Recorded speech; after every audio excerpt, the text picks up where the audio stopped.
What is it that makes a crime feel haunted and not just brutal?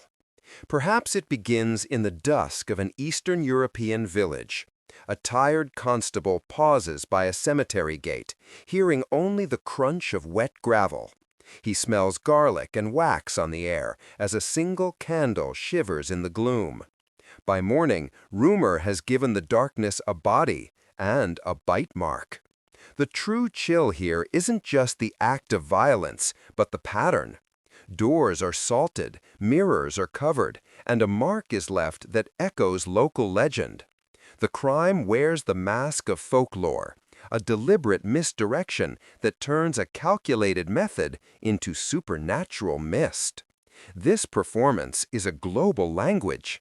In a quiet Japanese suburb, a fox mask taps a wind chime.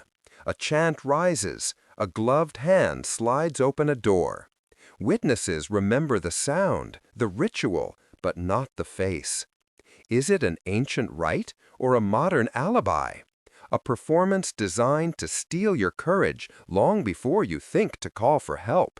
In Mexico, a makeshift shrine frames the scene before the first officers arrive. Guttering candles, a fluttering red ribbon, a message burned into wood. The signature isn't the crime itself, but the staging, an act of theater designed to infect memory and distort the truth. In our age, these symbols become sirens. Viral posts and encrypted chats amplify the myth long before the facts can find a voice. But for the modern investigator, this is where the real work begins. Mapping the echoes to separate legend from technique, and tracing the first thread where performance hardens into proof. Sometimes the most revealing clue is a single misplaced letter. In the pre-dawn quiet of a police station, a forensic linguist examines a threat note. She ignores the ritualistic language and instead maps the dialect, the honorifics, the very way a holiday is named. She finds a winter rite invoked in late summer, a missing accent mark that points to a foreign keyboard. Nearby, a digital analyst follows a ghost in the machine. A login that hops from a hostile router to a borrowed phone. The trail is faint, but the artifacts are there.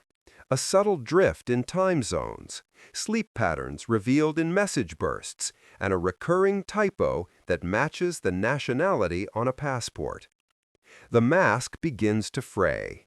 A wax seal on a ritual letter looks ancient, but its crest matches a mold sold at a tourist stall just last year. Through international police cooperation, records travel faster than rumor. What feels ancient and arcane is revealed as a carefully constructed lie. The strategy is simple: evidence over eeriness. And that is how a mystery born in one remote hamlet becomes a manhunt across a dozen borders.